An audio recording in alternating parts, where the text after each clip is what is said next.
As we navigate the later chapters of life, typically entering the sixth or seventh decade, we often attribute the subtle changes in our daily vitality to the inevitable march of time, dismissing aches, fatigue, or a racing mind as merely symptoms of getting older.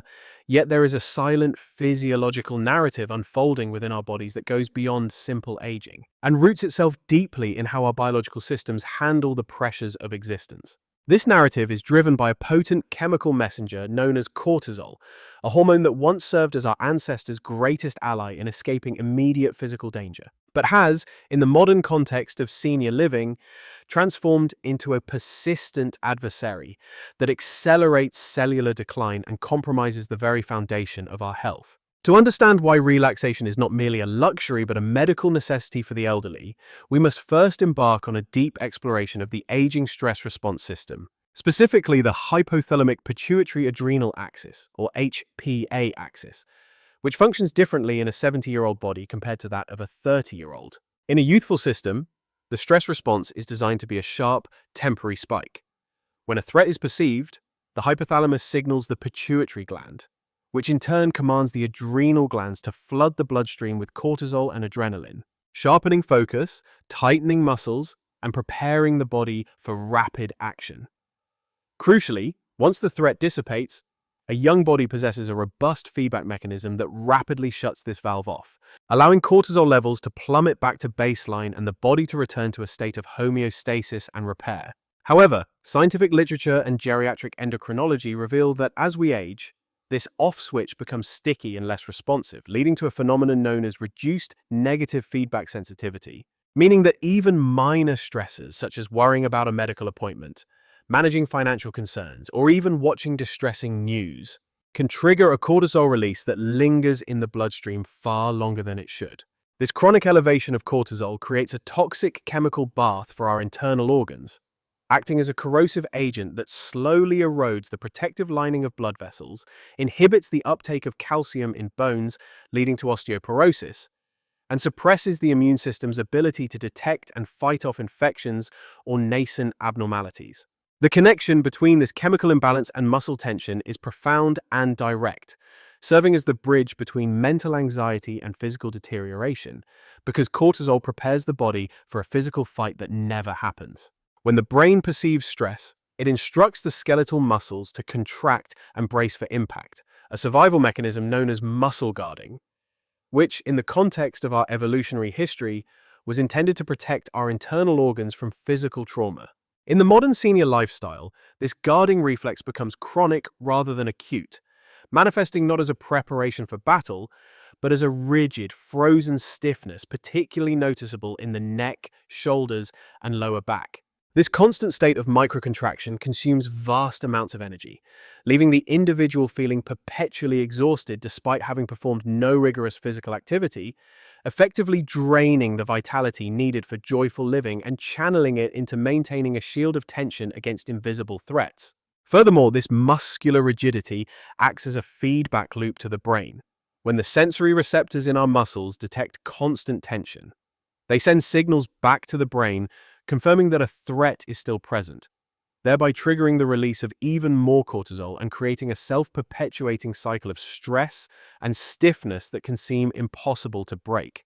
This cycle is particularly dangerous for the cardiovascular health of older adults because sustained muscle tension compresses the intricate network of capillaries and blood vessels, increasing peripheral resistance and forcing the heart to pump harder to circulate blood. Over months and years, this unnecessary workload contributes significantly to hypertension, a condition that affects the majority of the senior population and serves as a precursor to more severe cardiovascular events. Therefore, learning to consciously release this muscle tension is not just about feeling more comfortable or relaxed in the moment. It is a direct intervention into the cardiovascular system, a way to manually lower the resistance against which the heart must pump, and to signal the autonomic nervous system that safety has been restored.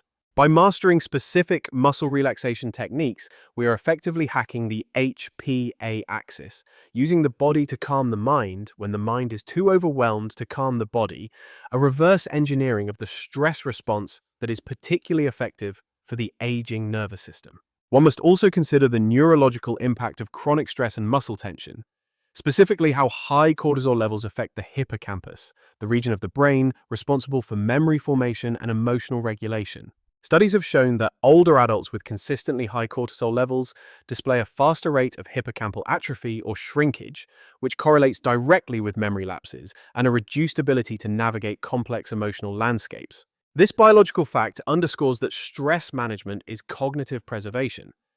By reducing the cortisol load through physical relaxation, we are literally protecting the structural integrity of our brains. The techniques we will discuss are not abstract meditation concepts, but are grounded in the physiology of the neuromuscular junction, the point where the nervous system connects to muscle fibers. When we consciously engage in muscle relaxation, we are sending a powerful, all-clear signal through the vagus nerve, the longest nerve of the autonomic nervous system, which wanders from the brainstem down to the abdomen, touching the heart and major organs along the way. Stimulating the vagus nerve through muscle relaxation activates the parasympathetic nervous system, often called the rest and digest system, which is the biological counterweight to the fight or flight response. In older adults, the tone of the vagus nerve tends to decrease, making it harder to naturally slip into a relaxed state after a stressful event, which implies that relaxation must become an active practice rather than a passive expectation. We cannot simply wait for the world to become less stressful. We must actively recruit the parasympathetic nervous system through targeted physical actions. This brings us to the core concept of somatic regulation. The understanding that the body keeps the score of our emotional lives, and that by addressing the somatic or bodily symptoms of stress, we can alleviate the psychological burden. The stiffness in the trapezius muscles of an elderly person is often not just a sign of arthritis or poor posture, but a physical manifestation of the weight of responsibility and worry they have carried for decades. Addressing this requires a shift in perspective, moving away from viewing the body as a failing machine and towards seeing it as a responsive vessel that requires specific inputs to function optimally. The 3 techniques we will explore: progressive muscle relaxation focused on the upper body, diaphragmatic breathing coupled with core release, and the lower body grounding technique are designed to systematically dismantle the armor of tension that accumulates over a lifetime. These are not exercises in the traditional sense of building strength or endurance, but rather exercises in undoing, in learning to subtract tension rather than add effort. For a senior whose joints may be compromised or whose mobility is limited, these techniques offer a gateway to health that is accessible and gentle, requiring no equipment and no gym, only a quiet space and a willingness to tune inward. The science of undoing or voluntary relaxation relies on the principle of reciprocal inhibition in a broader sense. Just as a muscle cannot be fully contracted and fully relaxed at the same time, the nervous system cannot be fully in a state of alarm and fully in a state of restoration simultaneously. By consciously inducing relaxation in the peripheral muscles, we force the central nervous system to shift gears, lowering the heart rate, reducing blood pressure, and crucially, halting the production of cortisol. This pause in cortisol production is the golden hour for the aging body, a window of time where the immune system can reboot, where insulin sensitivity can improve, and where the cellular repair mechanisms can attend to the maintenance of tissues. Without these intentional pauses, the aging body remains in a metabolic overdrive that accelerates the aging process itself, leading to what researchers call inflammaging, a chronic low-grade inflammation associated with almost every major age-related disease. Therefore, the practice of muscle relaxation is an anti-inflammatory intervention. When we visualize the accumulation of stress, we might imagine it as sediment building up in a pipe, slowly restricting flow and increasing pressure. The techniques we are about to undertake act as a solvent, dissolving this sediment and restoring the smooth flow of physiological processes. It is important to approach these techniques with patience, as the neural pathways for relaxation may have become overgrown with disuse. Just as we might need physical therapy to rehabilitate a knee after surgery, we need relaxation therapy to rehabilitate a nervous system that has forgotten how to switch off. The journey begins with awareness, with the simple act of noticing where the tension lives, because we cannot release what we do not feel. Many seniors live in a state of sensory amnesia regarding their own tension, having become so accustomed to the tightness in their jaws or the hiking of their shoulders that they perceive this discomfort as their normal baseline. The first step in our physiological reset is to break this amnesia, to re-establish the mind-body connection that allows us to distinguish between a muscle at rest and a muscle in a state of dormant contraction. This heightened proprioception, the awareness of the body in space, and the internal state of the muscles is the foundation upon which we will build our practice. As we prepare to delve into the first technique, it is vital to create an environment conducive to this work, a sanctuary of silence where the external demands of the world are temporarily suspended, allowing the nervous system to perceive safety. Safety is the currency of the nervous system. Without a perceived sense of safety, no amount of deeper breathing will fully lower cortisol because the brain will continue to scan for danger. By sitting in a comfortable chair, supporting the back, perhaps dimming the lights, we are setting the stage, arranging the external variables to convince the primal brain that the hunt is over, the danger's there has passed in the archie at archie, and it is say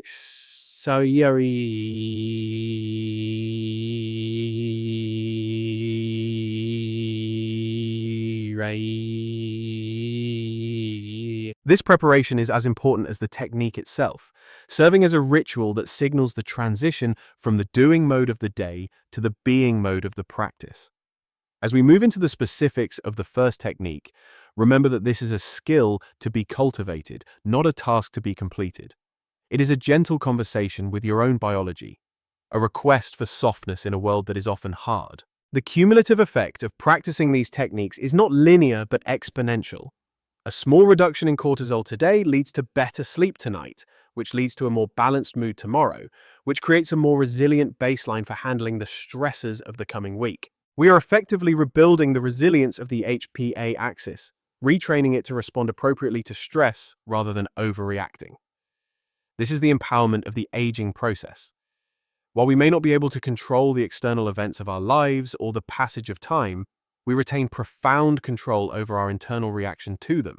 We hold the keys to our own chemical factories, capable of shifting production from the corrosive hormones of stress to the restorative chemistry of peace. With this foundational understanding of the why and the how of stress physiology in the golden years, we are now mentally and biologically prepared to engage with the practical application of these principles. We will begin where the tension is often most visible and most stubborn, the upper body, specifically the complex interplay of muscles in the face, jaw, neck, and shoulders, a region often referred to as the stress triangle. It is here that the weight of the world settles, and it is here that our liberation from chronic cortisol begins. Descending into the practical application of cortisol reduction, we must first address the region of the body where psychological distress manifests most visibly and acutely, an area clinicians often refer to as the stress triangle, comprising the forehead, the temporomandibular joint of the jaw, and the sweeping trapezius muscles of the neck and shoulders. This specific topography of tension is not accidental, but is an evolutionary hangover. When a primate senses danger, the immediate reflex is to protect the jugular vein and the cervical spine, causing the shoulders to rise instinctively toward the ears and the head to pull forward in a defensive turtle-like posture. Over decades of life, this momentary reflex can calcify into a permanent posture, leading to chronic tension headaches, temporomandibular joint dysfunction, and a restricted blood flow to the brain that can exacerbate feelings of brain fog and fatigue. Therefore, our first technique, which utilizes the principles of progressive muscle relaxation or PMR, focuses intensely on unmasking the face and lowering the burden carried on the shoulders, a process that requires a microscopic level of attention to muscles we often use for expression but rarely for relaxation. Begin by bringing your awareness to the forehead and the space between the eyebrows, an area known as the glabella, which is frequently the first place to contract during moments of concentration or worry, creating a furrow that signals the brain that the mind is engaged in a struggle. To release this, we do not simply try to relax. Instead, we employ the principle of contrast by first deliberately exaggerating the tension, creating a frown so intense that it scrunches the eyes shut and wrinkles the nose, holding this contraction for a slow count of 5 to fatigue the muscle fibers. Then, abruptly and completely, we release the hold, allowing the eyebrows to drift apart and the forehead to smooth out as if a warm hand were gently resting upon it. observing the rush of blood returning to the tissues and the sensation of warmth that accompanies the release of constriction. This specific release sends a feedback signal to the amygdala, the brain's fear center, indicating that the need for intense focus and worry has abated, initiating the first step of the cortisol downward spiral. Moving downward, we encounter the jaw, the strongest hinge in the human body, and a primary storage site for unexpressed frustration and determination. Many seniors suffer from bruxism or teeth grinding, often unaware that even during waking hours, their molars are lightly touching or their tongue is glued to the roof of the mouth in a posture of silent readiness. The relaxation of the jaw is pivotal because the temporomandibular joint is richly innervated and deeply connected to the vagus nerve system.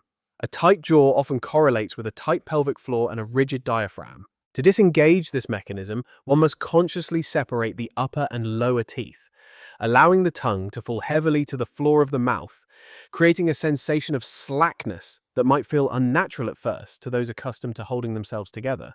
We visualize the muscles of the cheeks lengthening, the hinge of the jaw softening like melting wax. And in doing so, we often find that a spontaneous sigh escapes the lips, which is the body's natural reset button, a physiological sign that the parasympathetic nervous system is coming online. The journey of relaxation continues down the cervical spine to the shoulders, specifically the upper trapezius muscles, which, in many older adults, feel as hard as rock due to years of carrying not just physical weight, but the metaphorical weight of familial and societal responsibilities. The shrug and drop technique is the most effective intervention here. Inhale deeply while drawing the shoulders up towards the ears as if trying to hide the neck completely, creating a maximum state of tension that compresses the lymphatic vessels and muscles. Then, with a sharp and audible exhalation, let the shoulders drop suddenly, surrendering completely to gravity, imagining that heavy weights tied to the elbows are pulling them down towards the earth, lengthening the distance between the earlobes and the tops of the shoulders. This sudden drop creates a flushing effect, encouraging fresh, oxygenated blood to flood into the stagnant muscle tissue, washing away the buildup of lactic acid and inflammatory cytokines that contribute to chronic pain and stiffness. As we stabilize the upper body in this newfound state of softness, we realize that the physical structure is now prepared to support the second and perhaps most critical technique of cortisol management, the reactivation of diaphragmatic breathing. In the geriatric population, breathing patterns often shift imperceptibly over time towards shallow thoracic breathing, where only the upper chest moves, a pattern that is inefficient and signaling constant low-level panic to the nervous system, because the upper lobes of the lungs contain receptors that trigger the sympathetic fight-or-flight response. True relaxation requires the engagement of the diaphragm, a dome-shaped muscle separating the chest from the abdomen, which acts as the primary pump for the lymphatic system and a massager for the internal organs, specifically the liver, stomach, and intestines. When we breathe deeply into the belly, flattening the diaphragm, we mechanically stimulate the vagus nerve, which passes through the diaphragm, acting as a brake pedal for the heart rate and a suppressor of cortisol secretion.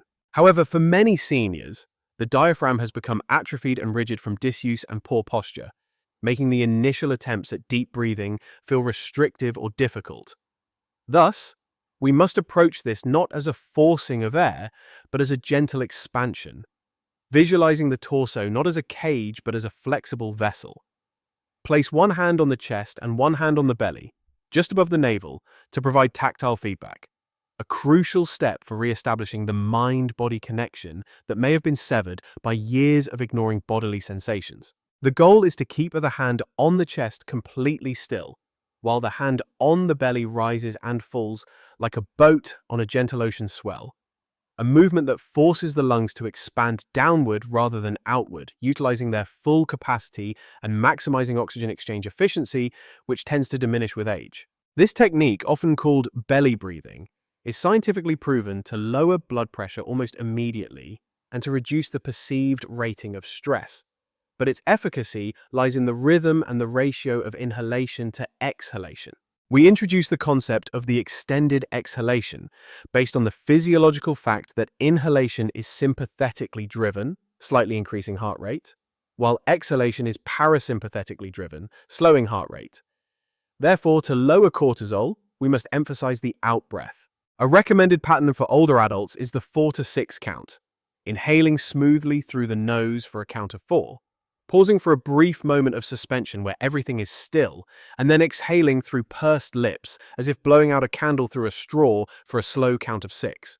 The pursed lip technique creates a back pressure in the airways that keeps the bronchial tubes open longer, facilitating a more complete gas exchange and preventing the air trapping that is common in aging lungs. As you practice this, visualizing the breath leaving the body, carrying with it the grey smoke of tension and toxins, the chemical environment of the blood begins to shift, becoming slightly more alkaline and less conducive to the inflammation that stress promotes. This rhythmic motion of the diaphragm also serves a mechanical function crucial for digestive health, which is often compromised in high-stress states. The gentle rhythmic pressure massages the intestines, promoting peristalsis and alleviating the constipation and digestive discomfort that frequently plague the elderly. It is a reminder that the systems of the body are not isolated silos.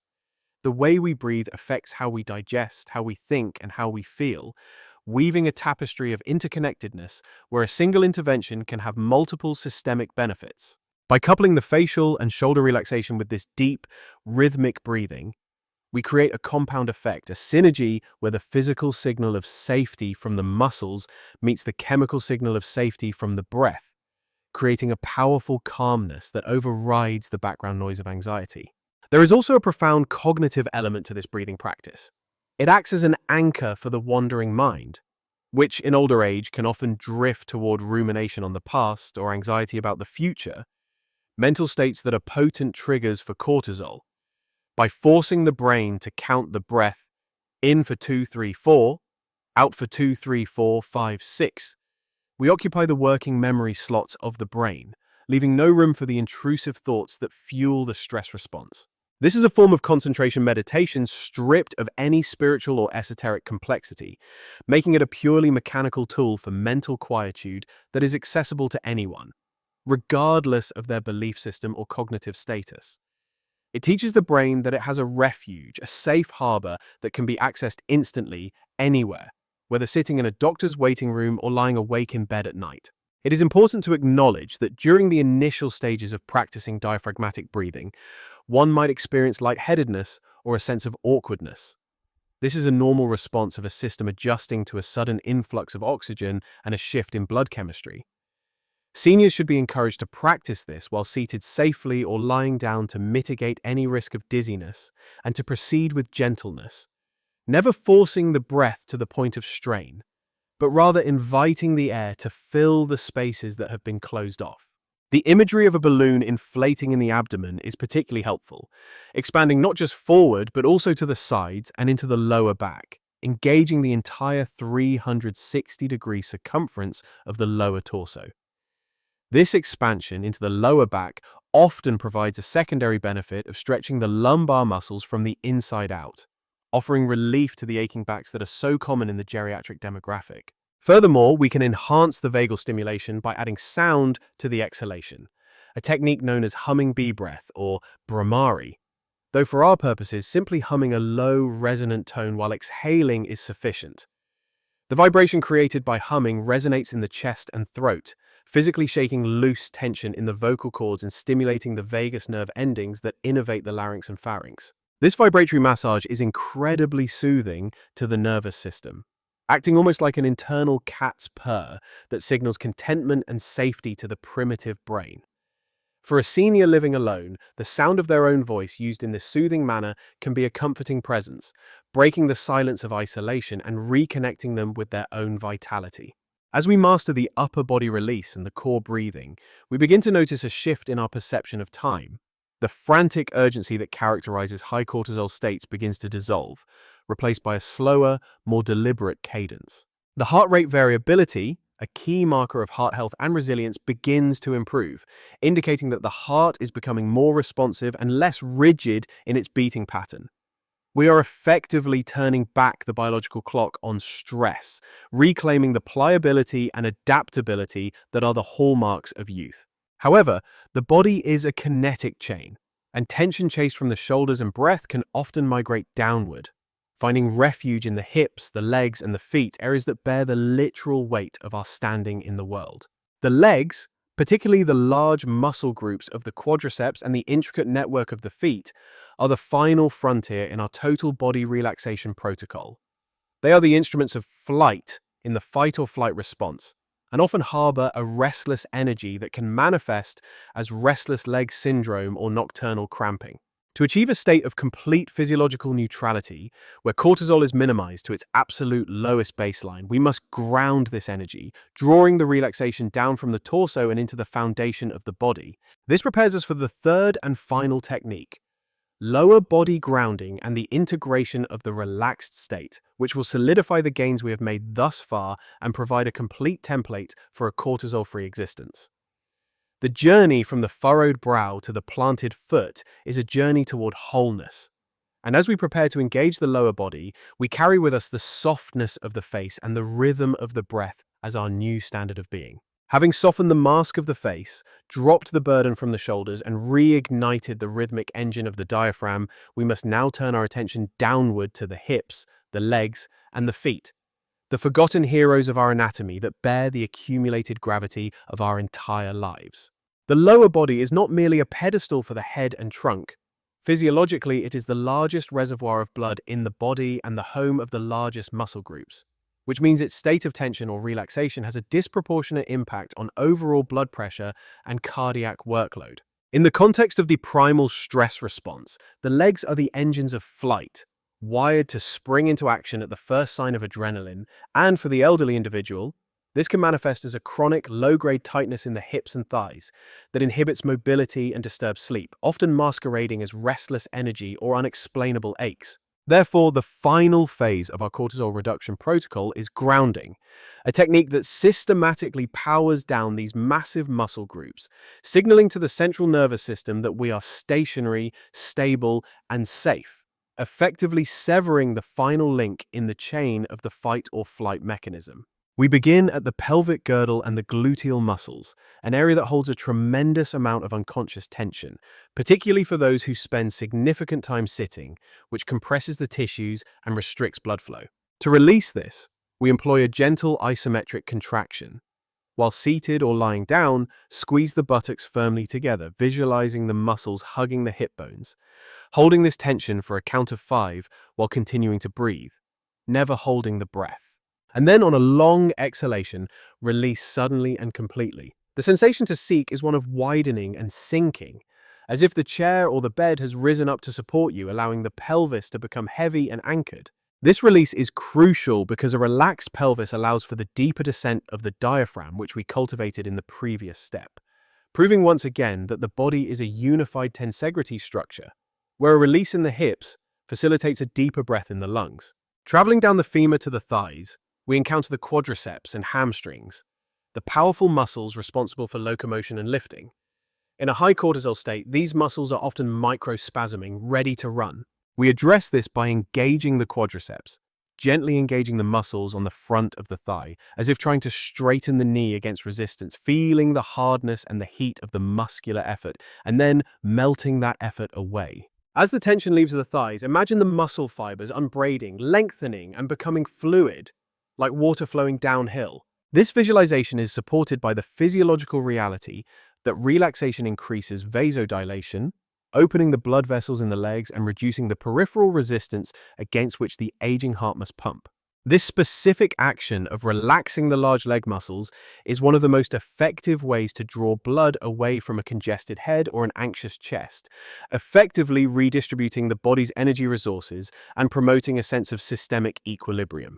Continuing our descent to the lower legs, the calves and ankles, we address the second heart of the body.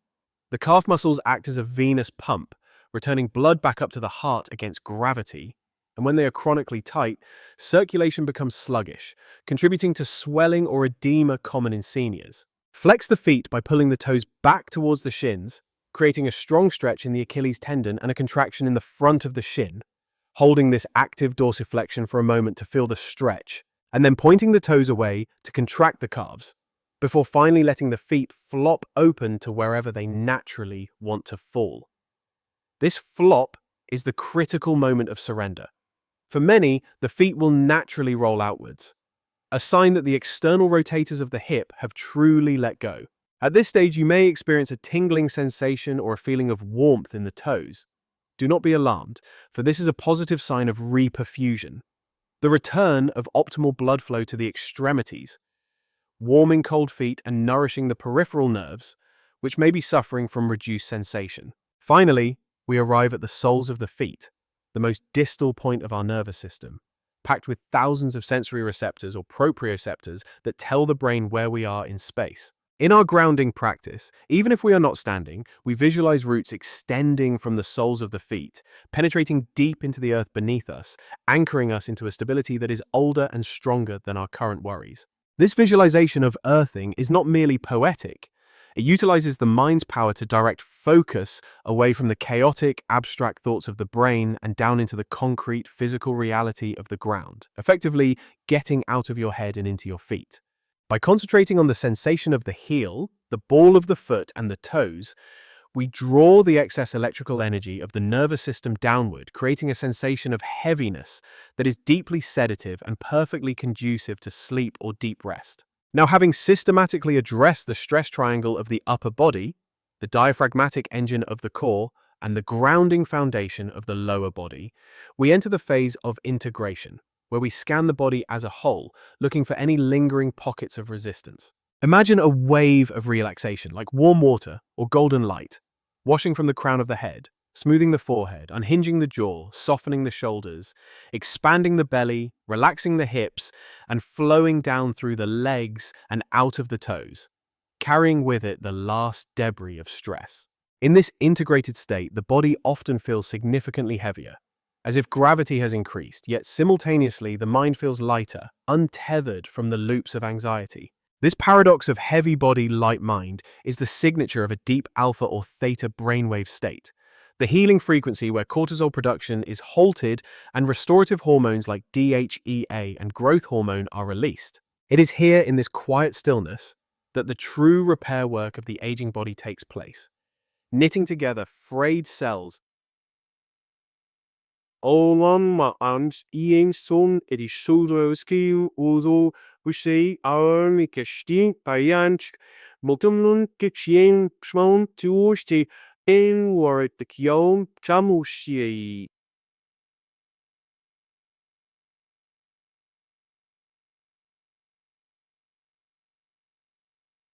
To maintain this low cortisol lifestyle, we must understand that relaxation is a skill that follows the laws of neuroplasticity. The more we practice it, the more efficient the neural pathways become, eventually allowing us to access this state in seconds rather than minutes. For the senior learner whose brain is still remarkably plastic and capable of change, the prescription is consistency rather than intensity. Practicing these techniques for just 10 to 15 minutes daily can physically reshape the brain's stress response over the course of a few weeks. It is recommended to anchor this practice to an existing habit to ensure adherence, perhaps performing the upper body release while sitting with morning coffee, or doing the full body scan while lying in bed before sleep. The bedtime practice is particularly potent, as it bridges the gap between the wakeful state and sleep, combating the insomnia that plagues so many older adults by physically turning off the sympathetic nervous system before the head hits the pillow. It is also vital to recognize that this practice is a form of self-compassion, a radical act of kindness towards a body that has served you for decades. Instead of viewing the stiffness and aches as betrayals, we view them as messages requesting care and attention. When we respond to a tight neck, not with frustration, but with a gentle shrug and drop, we are rebuilding the relationship with our own physical self, moving from an adversarial relationship to one of partnership. This shift in mindset reduces the stress about stress, the secondary anxiety that arises when we feel our health is slipping out of control. By giving ourselves concrete tools to manage our physiology, we reclaim a sense of agency and efficacy that is often eroded in old age. We realize that while we cannot control the speed of aging, we can control the quality of our experience within that process, choosing softness over rigidity and flow over stagnation.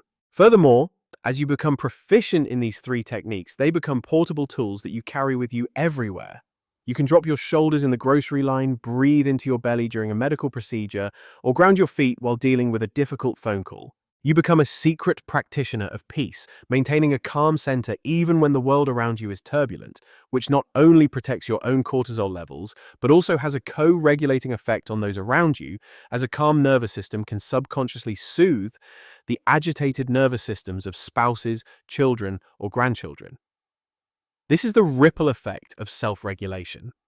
By healing your own stress response, you contribute to a more peaceful environment for your entire household. As we conclude this exploration of stress management, let us remember that the goal is not to eliminate stress entirely, for stress is a part of life, but to eliminate the chronic accumulation of stress that becomes toxic.